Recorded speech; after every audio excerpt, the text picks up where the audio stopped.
Hello, everybody. I am Fell in Love with Carly. Some of you guys know me as Carly Davenport. And just as I promised you guys, we have Larry give it to me again, Larry. I tried. That last name. Azevedo.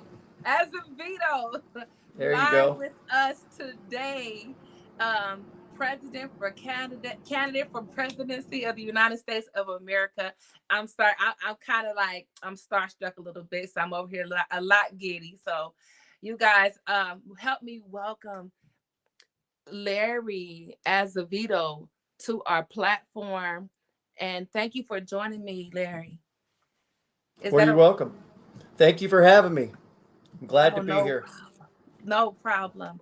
Let's give me a small. First, I want to say I did say thank you for joining my platform. My second thing is what made you reach out to me to actually come on this broadcast. Well, I'm trying to reach all walks of life out there. That's what it's all about. This is about all of us, okay? So I'm on StreamYard. I'm on all the social media. So I'm reaching out to anybody and everybody. Even if your site don't say politics, if it's religion or if it's business or if it's tech, I'm reaching out to you because I think the message is that important. Because I'm getting, I reach out to anybody that, well, this ain't a political site. I know that, but this is about all of us. So I'm sending my message in all directions because it involves all of us.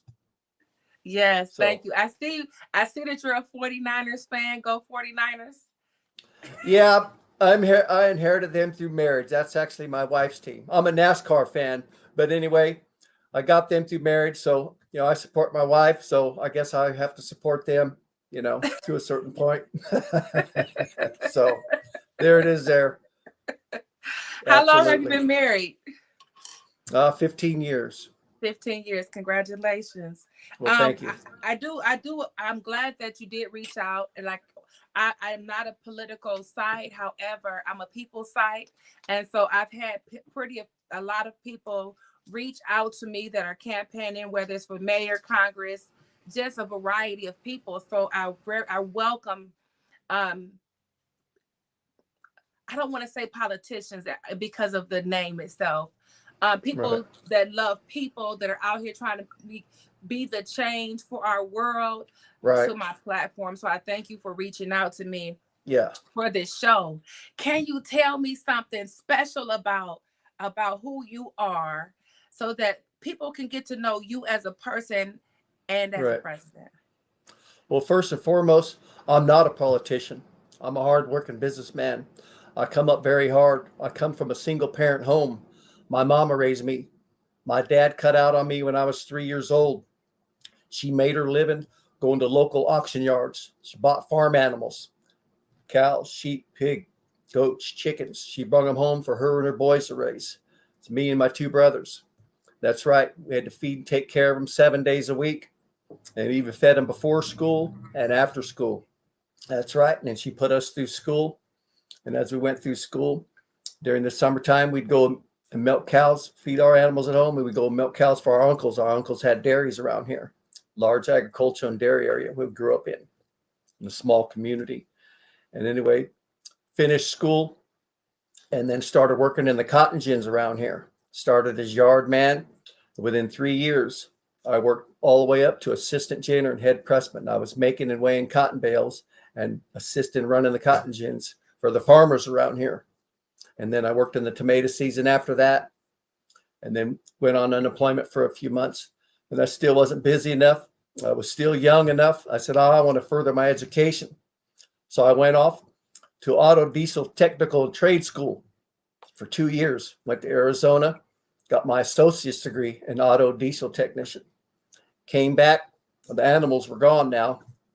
My other brothers were working. I came back from school, took that old barn that we raised them animals in, cleaned it out, poured cement in it, and put my new trade into practice. So I started fixing cars, trucks, whatever I can get my hands on. I was fixing everything in sight. So I seen these old fertilizer spreaders for sale one day. This old farmer that was retiring got rid of them, and the farmers needed their manure spread in their field. So we bought them. We brought them home, me, my brothers, my mom. We fixed them up, and we started spreading manure for the farmers around here. One truck led into two, two into three, pretty soon five, then 10. And then 9/11 came around, okay? And that's what sparked my interest. And how come our country got attacked, a big superpower like this? What our leaders do to cause it? What the other country do? So that was my basic instinct to, okay, what can I do? How can we do something different as a people? So I learned what had happened. And then from there, once I learned everything, you know, both sides are at fault, if you ask me. So anyway, and then from there, then I started learning about all the other issues. So for the last 20 or so years, I've learned about the economy, jobs, infrastructure, healthcare, Social Security, you name it. There's a whole list of things that go on. And so from there, and then when Obama was in office, the big housing market crash hit. So then our trucking company was doing good. We had some extra money. So then we went into real estate in this small town, a lot of houses for sale, 25, 30,000.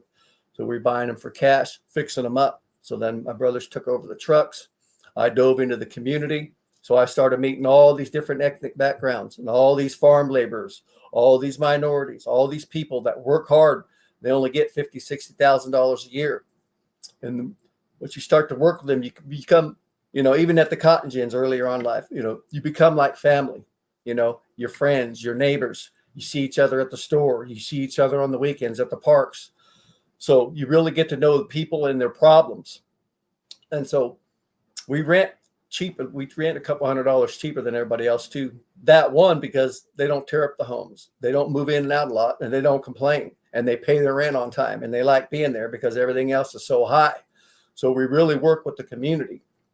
And then through these years and through learning all about this, learning about our government and the community and our problems, I figured I know enough now, and I'm in a position where I could go ahead and put myself out there and offer a different choice, a different way forward. A hardworking businessman that's actually come up hard,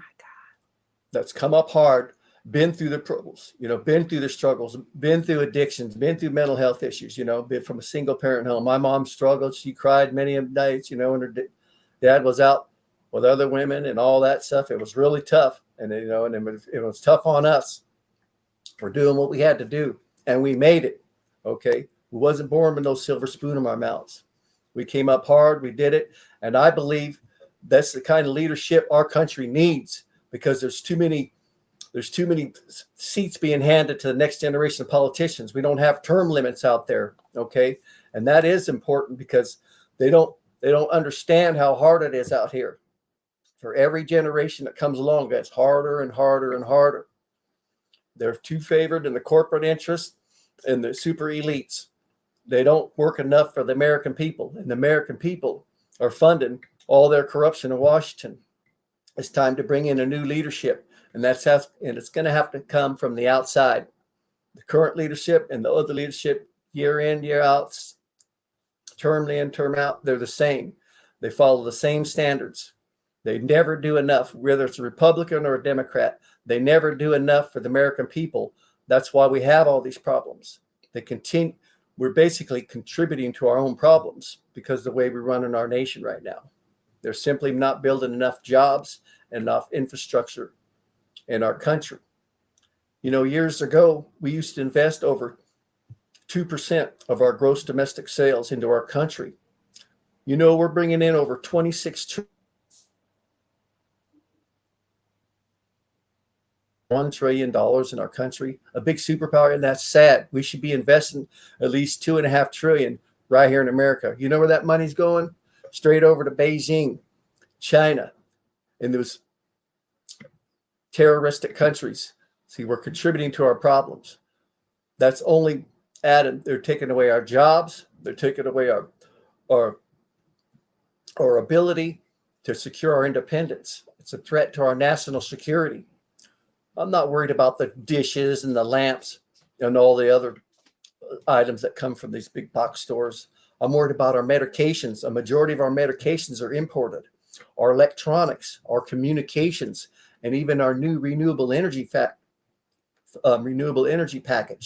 The batteries for the electric cars. China has cornered the market on that. They're producing over 75% of our batteries. So we need to have our own medicines here in case a war breaks out, another COVID outbreak, or just a shortage alone. And also, we can't control the prices They make, we're only 330 million people. Okay, there's 8 billion people on the planet. China has enough big economic heft. They don't need us anymore. So they can name the price of our medicines, our communication.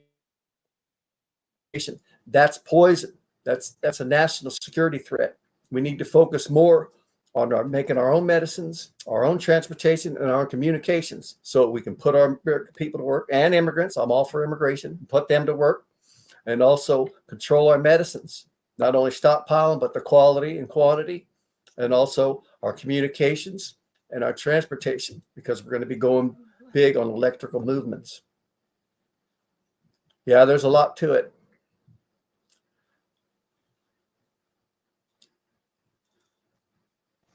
Absolutely. I don't want to talk the whole show, but I could go on all day and night. I would throw it back to you for a minute. Yes, yes, yes. Okay. So my thing is this. I know that you've done a lot of work with real estate and helping people that were making a lot less money, and it helped you like learn different economic standpoints. Um, as the president, let's say that you're elected. That's what I'm going to speak on that part. Um, what kind of infrastructure, what kind of structure do you think you'll put together to kind of like something like what you did on a bigger scale for the whole America? What can you see yourself putting together for that? Well, you want to focus more on anybody that's making like less than $100,000 a year. That's where the trouble is because of the cost of living. So we're going to focus basically in that area, and some of it'll come in tax incentives. Like if you're a family starting out and you got kids, so you're going to need more write-offs for your kids, because groceries alone's going up over $300 a week. We're going to have to put our consumer protections back into place. We're going to have to put in some tax breaks for the people that make less than, especially around the 50, around in our Central Valley here. They're only making $50,000 a year. These are farm laborers. These are minorities. These people work hard. And then once the crops are picked, the farmers don't want nothing to do with you. Okay. So then you're on welfare. You see what I mean? Or if they don't pay unemployment. So that even adds to our system. So we need, by putting in more factories, we need more jobs available. See, we have so many people. We have more people than jobs available in this valley. That's the problem. That affects our health care. That floods our schools. And the Congress of Washington, they've whittled welfare down so far, which to a point I understand it, because we don't want people just living on welfare and getting handouts. You got to work for these things. Okay, you're sick, but we need to put this infrastructure in place for opportunities for people, especially in the small business district. It's too expensive right now, because most businesses fail, even in a good economy or bad economy. They fail because of the startup cost, because of the permit fees, because of the prices and products and competition. So we need to put an infrastructure into place where they can freeze all the permit fees and stuff, safe at least for 1 year, for anybody that's not, that's just starting out. And in 1 year, we come back to you. We're the government, because we know if you're in business, we know you're going to be here. So we're going to freeze everything for 1 year. Okay. Go ahead. Start your business.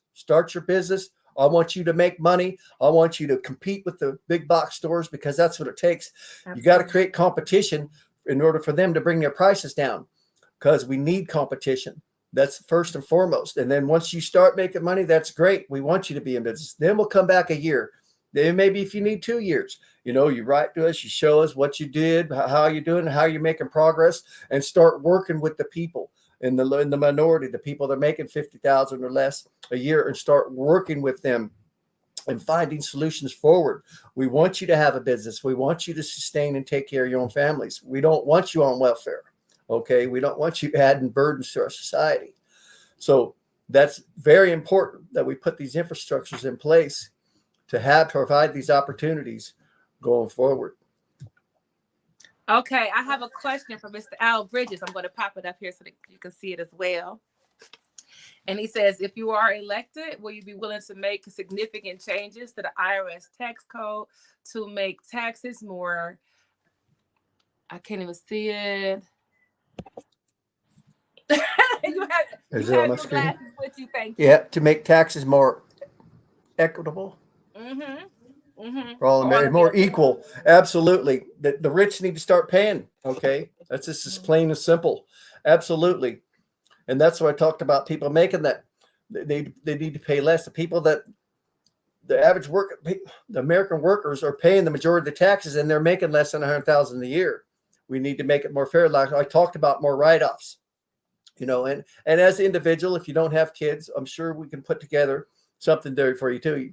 But we have to remember the majority of the taxes paid is people that make it less than 100,000. And the people and the rich people and the corporations aren't paying taxes. We need to hold them accountable to put that money in there. That way we'll have money for infrastructure to build. But absolutely, even if you are single, then you need more write-offs, especially. And I think to make it fair on this question is that, like in California, it's extremely expensive to live. The houses, the mortgage rates, interest, even the rent and the food is ridiculous. Some areas across our country, it's a little bit it's cheaper to live, and things aren't as bad as here. Gas is a little bit cheaper. So I believe that the taxes would fit the actual state that you're in. It wouldn't be a one size fits all.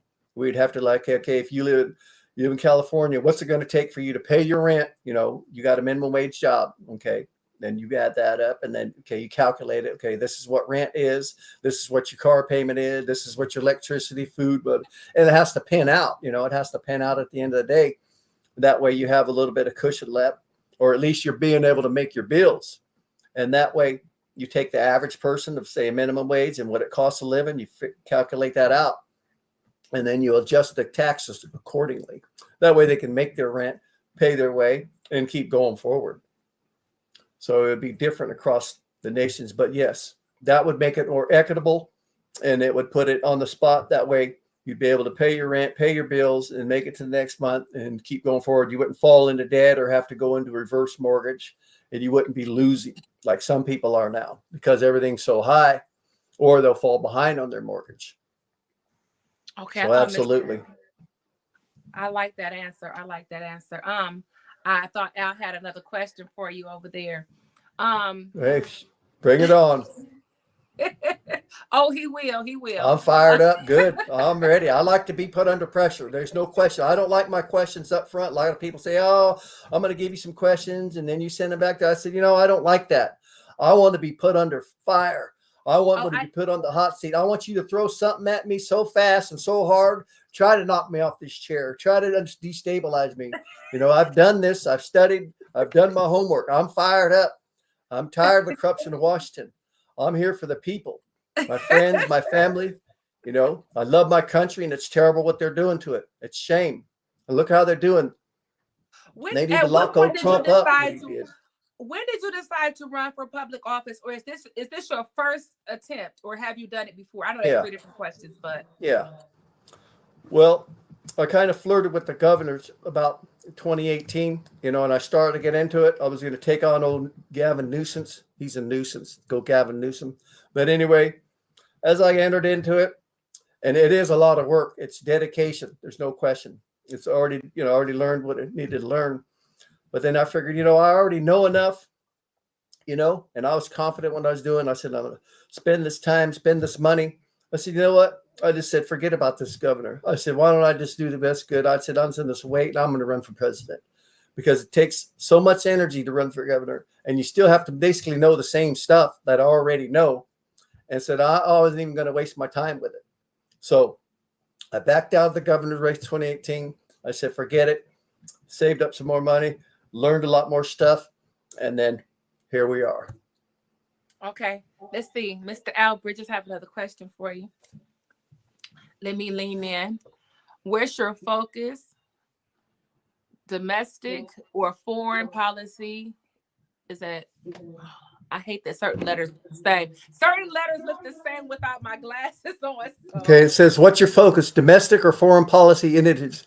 I'd have to agree with that. I'd equally split, because you know why?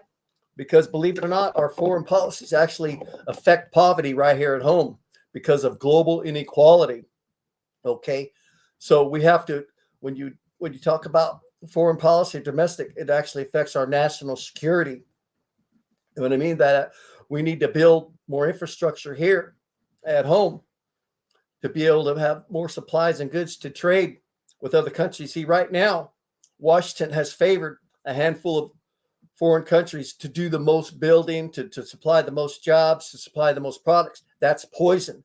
That's poison. One, if a war broke out. Two, if a COVID. And three, they got price control over us of products. We need to work with the other foreign countries, especially, countries that are up and coming like Tanzania, Guatemala, Central Asia, Pacific Islands, Ukraine, and other countries. These are growing countries. They're tired of our rice. They're tired of China's rice. They have their own money. They want their own bridges, their own airports, their own dams and rivers and electrical towers and infrastructures to produce their own goods and services. And if we don't start providing these pathways forward and working with these countries, China will. And China's bad news. Look, they're backing Russia in the Ukraine war. Okay. We cannot let Russia take Ukraine because he won't stop at Ukraine.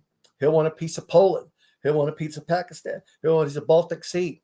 He won't stop. And then China's going to take Taiwan.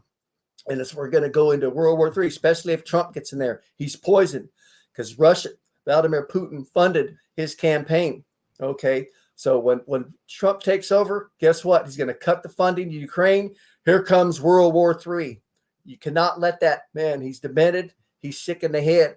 Can't let him back in the office. He's poisoned. You see what he did to the steps of our democracy. He already caused those officers to get killed. He caused that riot. He instigated it regardless. That was bad news for a president to do such a horrible thing, not counting the crimes and the rape and all the other things he's did. He's poisoned. He's bad news. We need to get rid of him. And he shouldn't be even running to the 14th Amendment. Right. Anyhow. Do you think that our country's focus on border control is to distract that particular problem? They're all intertwined. And let me tell you, the next 9/11 is going to come through the borders. You know why? Because of the security. Okay, I've studied there hard. Let me tell you. Let's talk a little bit about immigration, and then I'll go into the security. Okay, I'm all for immigration. I'm all for you coming here and bettering your life. But we need accountability for the sponsors. LA Washington's letting them here, but big corporations, they bring them over. Okay, just say it's a big, large pharma corporation.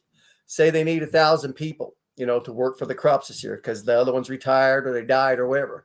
Well, what they do, they'll bring in 3,000 or 5,000 for 1,000 jobs. Okay, what happens to that other 3,000 or 4,000? They end up on welfare. They end up on the streets. They end up not having a job. That adds to our healthcare. That adds to our problems. Okay, because only a certain say if the sons that are young, they go to the education system, that's fine. But where's the parents go? They have nowhere to go to work. So we need accountability put into place. When you bring them over here, they have to have a job. Some argue, say, they have to skill. Yeah, I don't care about your skill. As long as you're willing to work and come here somewhere, they're using that issue. Well, if you don't have a skill, we don't want you here. I don't care. You come over here. I've trained lots of people. When I was flipping homes, I would take people off the streets. I took gang members out of jails. They could swing a hammer. You can push a broom. You're willing to show up. I'm going to put you to work. I train you myself. Okay. I work with rehabilitation people. They're human beings. There's no reason to be scared of them people. And gays and lesbians too. I'm all for them. I have policies on them. I work with them. I work on their cars. My straight friends always gave me a bad time anywhere but getting off the subject. Okay. Back to immigration. We got to put control measures in and about letting them over here. If you got jobs, infrastructure, that's fine. And then a lot of them over there, they're letting them out of prisons and stuff. Why don't they send us the people that the poor families that aren't in prison? They're sending us a lot of criminals over here. Okay. I'm for for rehabilitation, but why don't they become rehabilitated? And once they get out, then they could come over here. But they're just sending us, and that adds to our crime. Okay, so we got to be careful of who we bring over here. If you're reformed and you're a poor family and you just don't have jobs and the work available, that's fine. But just dumping a fresh criminal over here that all they know is drug dealing and killing and robbing people, that's bad. So there's a lot to it. All right. Now, let's get into the safety part of it. When you do border checks, whatever border you're at, whatever state, it doesn't matter if you're in the nation or around the world. You see the flow. Yeah, if you ever cross the border, there's hundreds of cars, there's hundreds of trucks, and there's trains. and they got x-ray machines, they got dogs, they got all these border guards. But you know what? That's only as good. That checks one vehicle at a time, one truck at a time. Okay. And that takes, and that what still happens to the lines, they back up. And now you got all these thousands of cars and trucks backed up to a stop. So the border patrol's hands are tied. They cannot check. And it's not so much the vehicles, it's the large containers. That's where the big bombs are going to miss. These trucks, these reefer trailers, and these trains. Why don't they take a simple $10 camera, stick it on the back of it? Okay. And then Homeland Security, they could tune in from anywhere in the world. Border Patrol, law enforcement. You can see who's loading, who's unloading, or whenever that truck driver sleeps, don't matter. Who's ever putting anything in and out of that trailer, whether it's a load of illegal immigrants or a load of drug dealers or whatever it is, we'll know where it's at and who loaded it and what they did. That is the security we need going forward. It's very cheap and it's very effective because you could tune in from anywhere, because they can only check maybe say 50 to 100 trucks a day at a border. They got thousands of trucks going every day. You can't check them all because they wouldn't move anymore. So basically their security at the border is junk. Okay. It's only as good as the ones they're checking. They can only check 50 a day, and then they let 500 trucks go by. The terrorists know this. It's just a matter of time before they drop our Golden Gate into the Pacific. And that's where it's going to come. Washington needs to wake up and they need to secure our borders, because one pill a kill. You see the fentanyl killing all our children out there. And you know what a semi-load of fentanyl will do? Going to kill thousands of our children. And that's all they do is they spend money on these wasted campaigns, and they're in bed with the cartels. They need to secure our borders once and for all. So there it is there. Next question. I love it. See, now I hope you have to get your spectacles ready for this next question from Mr. Al Bridges, because it's a long one. So get there you go. I'm ready. Get your spectacles ready. I got them on.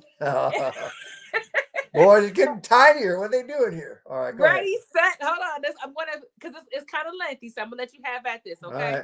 Right. Final question: do you have any military service, and your policy thoughts on taxes violates straight rights? Federal tax codes, overpays. Nope. Flat tax benefits the rich. I can tell you that. Right now, they're paying an average of $67,000 a year on $1 million. If you went flat tax, they'd only have to pay $34,000 a year. That's junking out. That's stupid. The board with no write-offs and our support. That's a lot. Medicare for all the current model of the delivery and finance. Okay. All right. We'll start with the military service. No. Unfortunately, I wanted to serve. At 9 years old, I lost my eye. I have a fake eye, so they won't take you. And also, I have flat feet, but I did try to serve, but I wasn't accepted. Okay, so that's that. But anyway, I've studied the military and their problems. And right now, they're not taking care of the members, especially the females. Okay, there's a lot of sexual harassment and rape going on in there. You don't see a lot of it on news. And if you can Google it, one of the top 5 reasons females drop out of the military, because sexual assault, and the number one reason with that, side by side, is the benefit. They don't take care of their children at home. The benefits aren't as good. Right now, corporations in America are providing better benefits. They're not that they're any better, but they're a little bit better than the military benefits. Okay, so in other words, they're not taking care of the military's children back at home. Okay, so if you're out serving, you're putting your life on the line, okay? And then you're being harassed sexually in there, and you're putting your life on the line, and you ain't taking care of the children at home. Okay, you think that female's going to go home and tell her daughter, oh, yeah, I had such a wonderful experience in the military. I want you to go and sign up and get arrested. No, she's going to go home and say, you know what? I ain't going back to there. They're not taking care of you. They're harassing sexually. There ain't no way. So they got problems in there to fix. And the same thing on the male side. The same thing. Battle fatigue. They don't give them enough time leave. Okay. They need to give them a little bit more time leave to go out, take a breath, whether it's 6 months or they're giving them make it go a year. I think maybe need to get a 6-month break in there, because there's enough military members. There is a shortage across the branches, though, because of the benefits, because of the sex harassment, and because of battle fatigue and not getting enough leave time, having to serve too long length of time. They want not really more leave time, but just more brief, instead of a year, or maybe in 6 months, get a break. That week would do them such great things for their mental fatigue, reset their mind. So I've studied those problems and address them, and that's the way forward. And also, there's a lot of great leaders out there, but their hands are tied. They can only do what Washington points them in a direction. And if their hands are tied, like going out and tackling some of these humanitarian crises, they've been going on. They're all out this country. You see these get worse and worse. They've been going on for years and years. And people are just starting their own civil wars back there. And, and they're trying to get medicine and food to them. And they're really not doing anything. They're blowing up the infrastructure. They're tearing up their schools. And they're terrible to all the children. So something has to be done. I would like to use the military to go in there, and as well as the UN, and not just the U.S.'s responsibility, the United Nations as well, to go in there and start tackling these civil wars in these other countries that keep these humanitarian crises going, because that affects us. Because when we have storms and national emergencies, we have to put services and water and food. And when you have all these humanitarian crises going on, and then you have all these storms and disasters, that strains our services, and not only for us, for our regular people that are eating and going through the day. So all our services are put under extreme strain. Then you add a COVID event, a shortage supply, or wars. It just keeps adding to it. So we need more. We need I call it through soft power. You're not going to go in there and start a bunch of wars to kill people. That's not the answer. But that's a little bit on that. I mean, he read 15 questions in one. Let me see what else I can get. That's why I told you to get your Policy thoughts, taxes. I already gave you mine on the taxes. The rich need to pay more. Corporates need to pay their fair share. And we don't have to be egregious with corporates. You know what I mean? They don't have to pay an extreme. Like a lot of them are trying to. They say that we had to make them pay 35%. That's why they left the country. That's ridiculous. Why don't you make them pay 20%? Because some of them are good if they build here, and hire more Americans. We need to be more flexible, even no taxes. If they build here and hire more people, fine, you'll get the tax breaks. But the people that continue to build in other countries and hire other people in other countries, they need to be taxed more. You see what I mean? But yet they're bringing their products and services over here to sell. So see, it's tricky how you slice that up. Everything has a direction, a proper direction. Yeah, flat tax is no good. Board with write-offs. Supportive Medicare, yeah, and on Medicare, okay, we'll touch on that. Healthcare. Number one problem with healthcare, one is corruption, and two is the majority of the expense comes from emergency room visits. And let me tell you why. Right here in our valley, most of our clinics close 4 or 5 o'clock in the afternoon. Okay, and that's it. Okay. Well, that's just when our schools are getting out. This is a good example. They're going to go out and play baseball. They're playing basketball. They're playing football. These are all across the nation. Okay, they got sprained ankles, strain this, they fall down, they need x-rays and fingers, all the things, these sports injuries. Where are they all ended up if your clinics are closed? They're all ended up in the emergency room. Well, now it costs you 10 times, now costs the average parent that has a person in sports, children in sports, 10 times as much because they don't have the clinics open. We need to do a 24-hour clinic or at least stay open until after practice. And then you have a lot of babies with fevers, a lot of over 50%, around 75% of hospital emergency room visits are non-life threatening. In other words, most of them, you come in an ambulance, or if you happen to drive yourself down there, get down there, about 25% ends up in the emergency room. So we need in-house affordable health care inside hospitals. Pass a law, okay? Anybody that comes in there, okay, deemed non-emergency, all right, send them to the affordable health care clinic down the hall. There's plenty of doctors and nurses already there.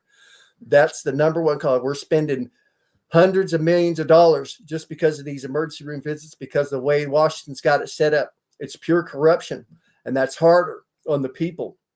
It's their healthcare system is flawed.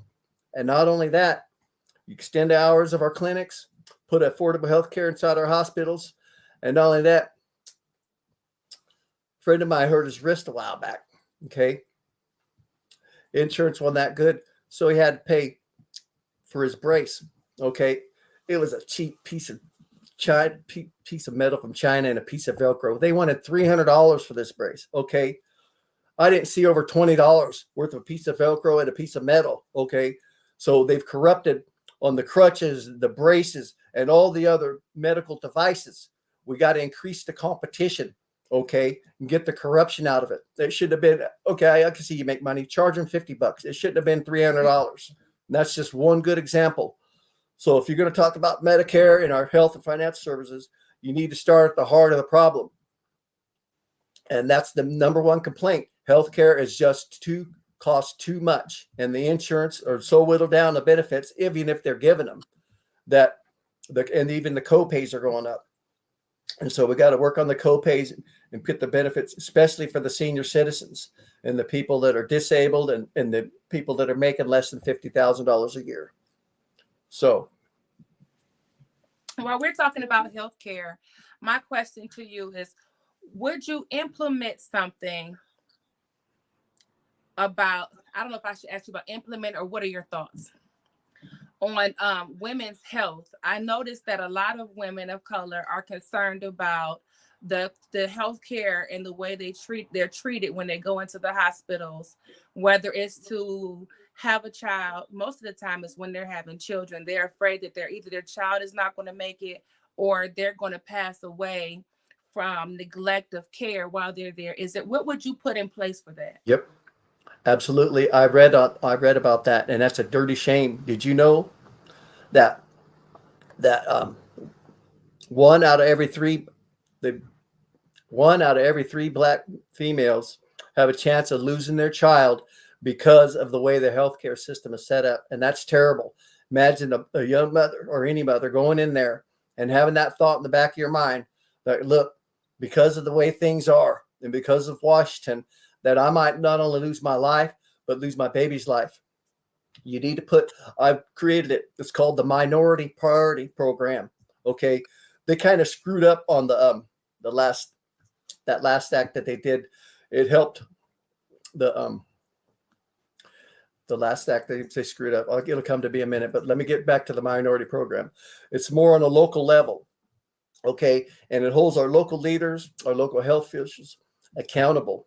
And when they do, you get together. It's for parents and people in the public. You put these committees together, minority priorities.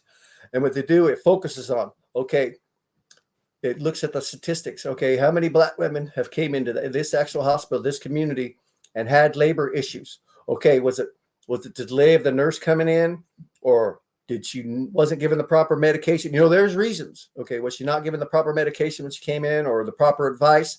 Let's get to the heart of the issue. Was there a discommunication? Was there a communication link problem? Was there a medication problem? Or was she couldn't get a right problem?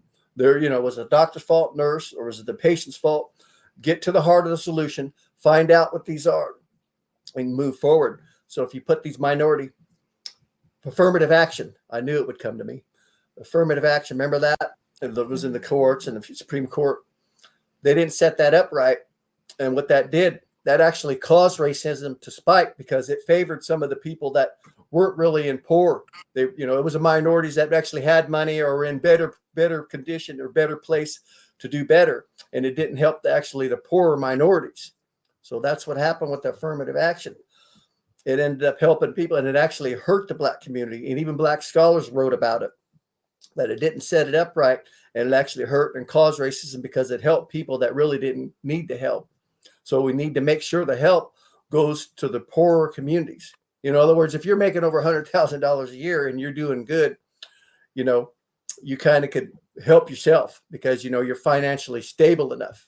But I mean, as far as the healthcare concerns, those will have to be addressed, whether you're rich or not. If you're Black, you go in there, and if either it's racism or if there's a discommunication or, they haven't studied the Black body anatomy, you know what I mean? Maybe they haven't, studied, whatever the medical reason might be. Why is a Black woman more liable to lose a child? I mean, why is her baby have a chance of dying more than a white woman?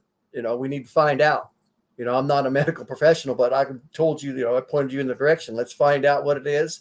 see where the disconnections are, make those connections. And that's going to be done through minority priority programs. And that's going to be self-responsibility. Not only start in Washington, they lead by example, but to share this across the nation. And that way, on a local level, it's up to the people in the local communities to put these priorities in, find out where the problems are, highlight them, and then work together to solve them.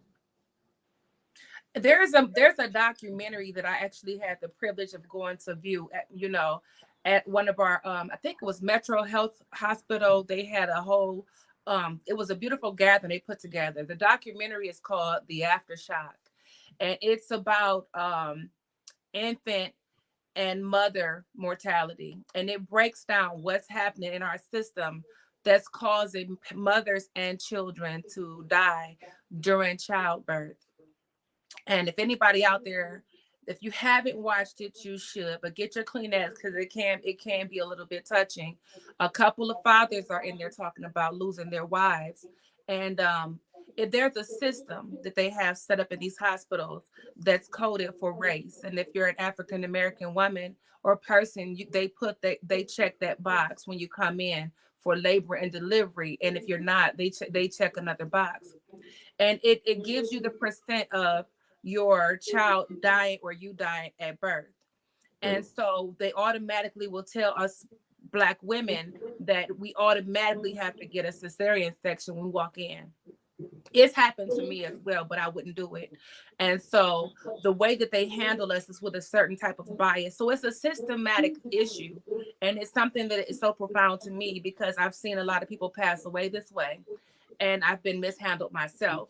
So for anybody that's moving into a place of power that can do something to help create a change in the area, I would love to see something done to where we're not losing so many beautiful people, mothers and babies, and leaving these fathers to be single dads just for That's having a right. baby.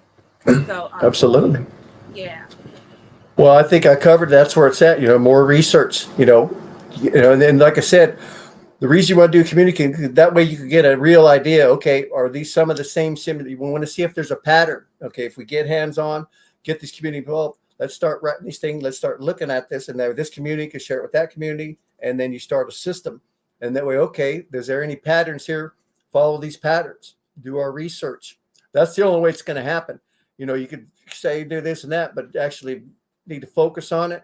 Start putting this information together, and start building a network, and start pinpointing the problems and moving it forward. I mean, that's what it's all about. You got a minority priority for Absolutely. females and their parent and their children. Yeah, Absolutely. it's a people priority. Thank you very People much. priority. Well, right, Yes. but I mean, you got to put it into a perspective where they understand. This matters, especially for the poor communities. They simply just don't care enough, or they say, oh well, that's why not a Republican. They're all for you go take yourself, raise your own family, lesser government. Yeah, but when you got all these people and all these problems, lesser government adds to our problems. We are contributing to our problems now. See, that's why understand how they're doing things. You cannot continue to ignore problems. They don't go away, they get worse, and we're just contributing to them. Yes, It's terrible. we definitely have to look at the reason why those things Absolutely. are happening. And so I Absolutely. thank you. I thank you. I do know it's about the money because they say that, and I hate to Right. be there, but I'd love to be here in a space where I can actually speak on it. Right. They do talk about the fact that it's a money game because when you Right. get these people in there to have their babies, the more babies we have during our shift, the more money we make. So they have the Right. cesareans when the doctors are there so they can monetize faster versus Mm-hmm. allowing the parents to just go into labor and delivery the natural way. And so they Right. lose somebody in that instance. Right.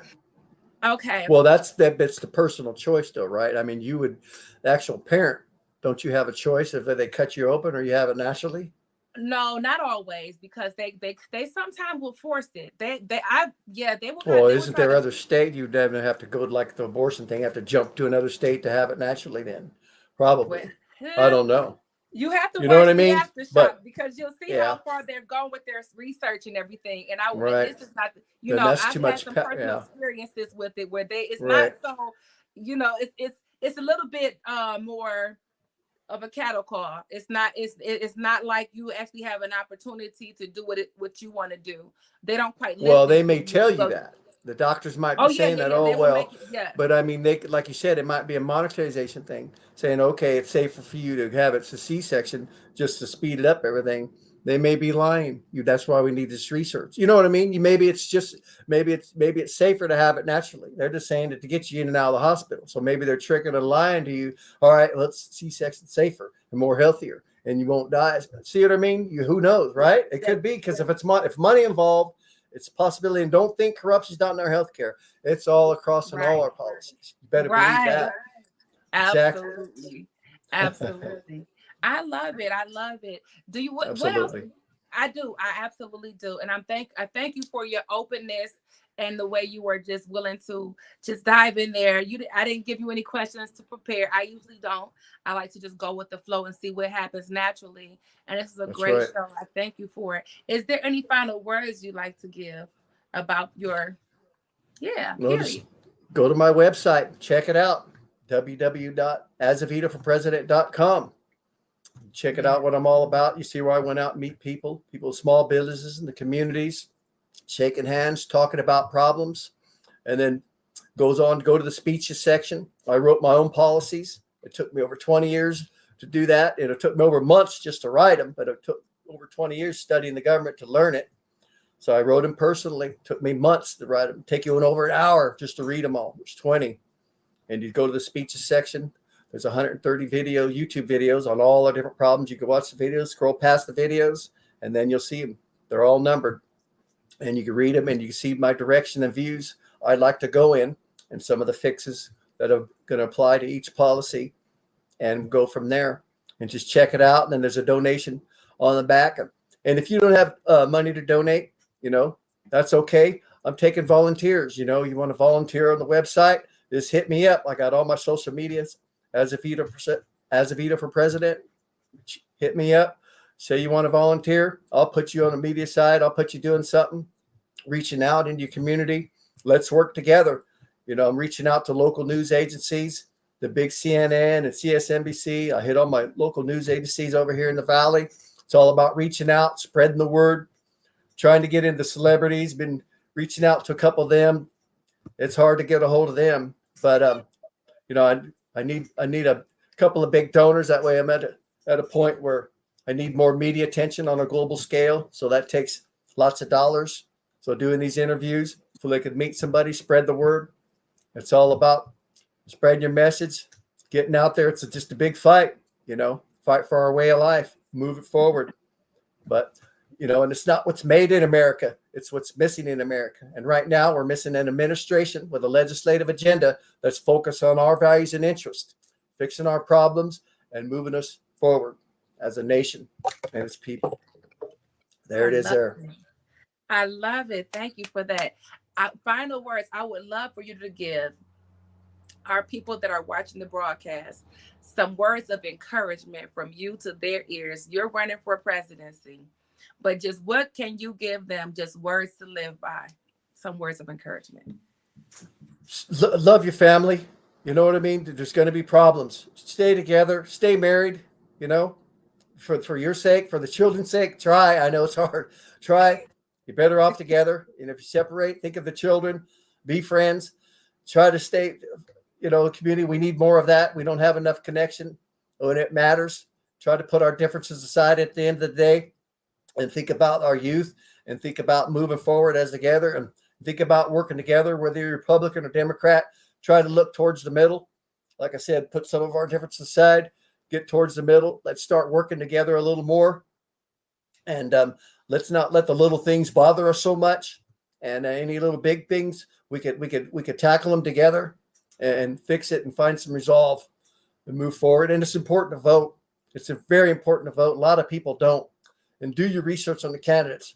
If you don't like me, don't just pick somebody else on the ballot because somebody else did, or you listen to somebody else. Do your research. See what good did they do. A lot of them ain't done too much good for any of us lately. So there it is. Thank you. I love to ask for the words of encouragement and wisdom. I appreciate you and the time you've spent with us and your openness. I appreciate you for that. And I look forward to seeing you on the road. Are you going to take a road trip and actually visit different locations? Well, that's the idea. I'm visiting with universities online. Students aren't really hip to it. That's what I'm trying to do, and trying to get where I could go to a large enough event and do that. Absolutely. That is the main goal. I'm hitting everybody up. That's what I'm waiting for. That's the next step in this. Absolutely. That's the You, goal. you come into Ohio. I know it can be cold sometimes, but Yeah. Yeah. It's cold in a lot of places. Yep. Thank you so much. I really do appreciate you and your time and all the goodness of you that you have graced this broadcast with. I appreciate your time, and may God bless you on this endeavor and cover you and your wife as you guys continue to move forward. May she be your strength and your backbone as you continue to move forward, and also your cheerleader. May she be your cheerleader, and may your family support you and other people and camp you as well. So I just thank you for all the things that you're doing and continue on. You got my back. Look, I got your back. Look, I said you got mine. Maybe you do. Look, I really leave that out there. But I do There you got your go. back. And you should see some of these people that are on this broadcast are politicians in the public eye as well that are watching. So clearly you've got their attention as well. So thank you Good. so much. Well, hopefully they can help me out when we join together. This is hard to do. lot on the plate, but I'm here and I'm ready for it. All Yes. righty. Yes, I'm your girl, fell in love with Carly. Some of you guys know me just by Carly. Mr. Larry Azevredo. Did I get it right? Azevedo. Azevedo Azevedo. Close for enough. president. I was closer that time. Yep. Absolutely. And Well, thank don't you for forget, having me on. yes, don't forget to visit his website at www.asbazito for president.com. Go ahead over there and see where you can contribute, whether it's time, money, read about him. I listen, I did my research before he came on the show, and he's an amazing person inside and out. And we would love for somebody like him to be our next president. Now let's get on that, people. I love you all, and I go on and love yourselves. Thank you guys for joining us. Talk to you later. Thank you. Thank you. Peace and love always. Bye.